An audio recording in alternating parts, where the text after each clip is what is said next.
Pense na primeira decisão que você tomou hoje. Talvez tenha sido apertar o botão de soneca do alarme. Talvez tenha sido escolher entre café ou chá. Ou talvez a roupa que você está vestindo agora. A experiência de estar vivo é, fundamentalmente, a experiência de fazer escolhas. A sensação de que existe um eu, um piloto consciente sentado atrás dos seus olhos, segurando o volante da sua vida, é a pedra angular da nossa identidade. É o que nos separa dos autômatos. É o que nos faz humanos. Mas e se esse piloto for apenas um passageiro que acredita estar dirigindo? Quando deixamos a filosofia de poltrona de lado e dissecamos a arquitetura do pensamento humano sob as lentes da neurociência e da psicologia comportamental, a nossa intuição mais inabalável começa a se fragmentar. Hoje, vamos fazer uma análise profunda sobre o embate entre o determinismo biológico e a tradição teológica. Vamos investigar por que o seu cérebro, muito provavelmente, decide as coisas antes de você. O golpe mais severo à ideia de livre-arbítrio não veio de um mosteiro ou de um debate filosófico. Veio de um laboratório na década de 1980. O neurocientista Benjamin Libet desenhou um experimento que parecia simples demais para abalar milênios de teologia. Ele conectou voluntários a eletroencefalogramas e deu a eles uma instrução básica. Mova o pulso quando você sentir vontade. A única exigência era que o voluntário olhasse para um relógio especial de precisão e dissesse o exato milissegundo em que teve a intenção consciente de fazer o movimento. Se o livre-arbítrio existe como o imaginamos, a ordem cronológica deveria ser óbvia. Primeiro a mente consciente decide agir, depois o cérebro dispara os sinais motores e então o corpo se move. Certo? Errado. Os resultados de Libet mostraram que o cérebro iniciava uma atividade neurológica, o que ele chamou de potencial de prontidão, quase meio segundo antes de o indivíduo ter a consciência de que havia tomado a decisão. Você entende o peso estrutural disso? A sua consciência não é a sala de comando onde o presidente toma as decisões. Ela está mais para a sala de imprensa. Ela apenas recebe o comunicado de uma decisão já tomada nos bastidores escuros da sua biologia e lê esse comunicado em voz alta, assumindo o crédito. E se você acha que meio segundo é pouco, a ciência moderna piorou as coisas.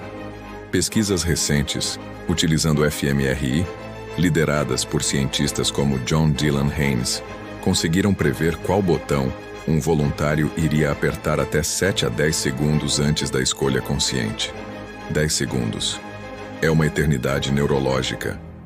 A escolha é uma racionalização brilhante que a sua psique cria para dar sentido a impulsos que emergiram de processos neuroquímicos opacos. Mas por que o cérebro toma a decisão que toma? Aqui entramos na infraestrutura da psique humana. Nós gostamos de pensar nas nossas vontades como entidades autônomas, que nascem puras no nosso peito. Mas ao analisarmos o comportamento de forma estrutural, vemos que não há magia operando na máquina. Cada pensamento que cruza a sua mente agora mesmo é o resultado inevitável de uma equação assustadoramente complexa. De um lado, você tem a sua biologia basal, a sua arquitetura genética, o nível exato de dopamina e serotonina nas suas fendas sinápticas neste milissegundo, a sua sensibilidade ao cortisol estruturada desde a sua gestação. Do outro lado, você tem o ambiente, todo o seu histórico de reforços e punições, os esquemas cognitivos que você desenvolveu na infância, os traumas internalizados que ditam os seus mecanismos de defesa. O filósofo Arthur Schopenhauer resumiu isso de forma genial no século XIX, muito antes de termos máquinas de ressonância. O homem é livre para fazer o que quer, mas não é livre para querer o que quer. Você pode escolher comer a maçã em vez do bolo de chocolate. Você pode resistir à tentação, mas o nível de esforço que essa resistência exigirá de você e o fato de que a vontade primária de comer o doce surgiu na sua mente sem que você a convidasse, são coisas que estão completamente fora do seu controle. A vontade simplesmente brota. Se nós pudéssemos rebobinar o universo em 10 anos, apagando as suas memórias desse período, e colocar você na exata mesma situação, com o exato mesmo cérebro e a exata mesma química, você faria invariavelmente a mesma escolha. Você reagiria conforme foi programado para reagir. É exatamente neste ponto que as engrenagens da biologia colidem de frente com milênios de teologia. Grande parte da nossa estrutura moral ocidental, fortemente moldada por pensadores como Agostinho de Hipona, depende da crença em um eu fantasmagórico. Um agente livre de amarras causais, capaz de vetar impulsos e escolher o bem ou o mal de forma genuína. Na tradição judaico-cristã, o conceito de pecado e de punição divina exige, como pré-requisito irrefutável, o livre-arbítrio. Para que a punição eterna no inferno faça sentido moralmente, o indivíduo deve ser o autor autônomo e não causado de suas falhas. Mas se aceitarmos o determinismo biológico em sua forma pura, a condenação moral desmorona. Como responsabilizar uma engrenagem por girar no sentido em que foi desenhada para girar?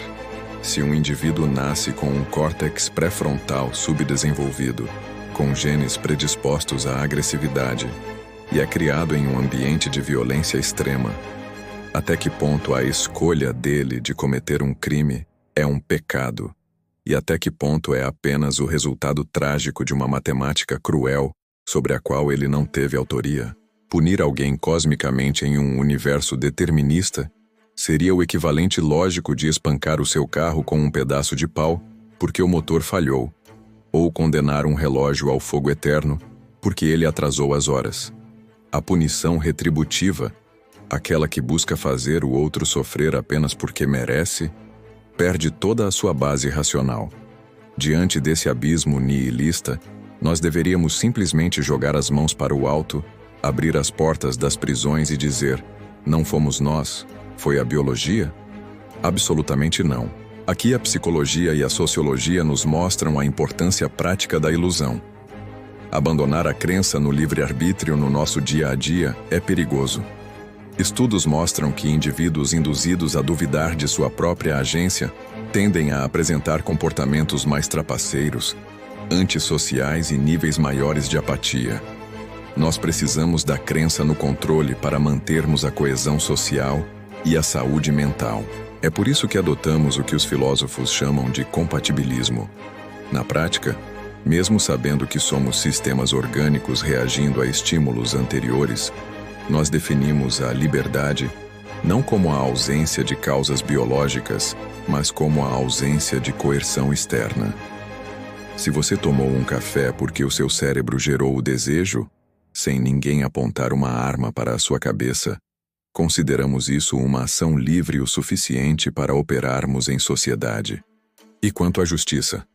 Ela deixa de ser divina ou retributiva e passa a ser pragmática e protetora. Nós prendemos o criminoso não porque o odiamos cosmicamente, mas porque precisamos proteger a sociedade daquele organismo perigoso e, idealmente, tentar reprogramá-lo, reabilitá-lo inserindo novos estímulos no seu ambiente. A genialidade do cérebro humano não está apenas em calcular variáveis complexas de sobrevivência, mas em nos convencer com absoluta maestria de que nós somos os arquitetos dessas variáveis. Aceitar que somos em essência máquinas orgânicas lapidadas pela natureza e pelo tempo não precisa nos levar ao cinismo. Muito pelo contrário. Essa é a base neurocientífica para a compaixão mais profunda que existe. Quando você abandona o julgamento moral raivoso sobre a maldade do outro e passa a analisar estruturalmente as causas que o moveram, as dores, as falhas genéticas, as tragédias silenciosas, o ódio perde espaço para uma empatia clínica e lúcida. Nós paramos de julgar o fantasma e começamos a cuidar da máquina. E você? Acha que essa sua vontade de deixar um comentário aí embaixo foi realmente uma escolha sua? Ou seu cérebro já havia decidido isso há uns 10 segundos?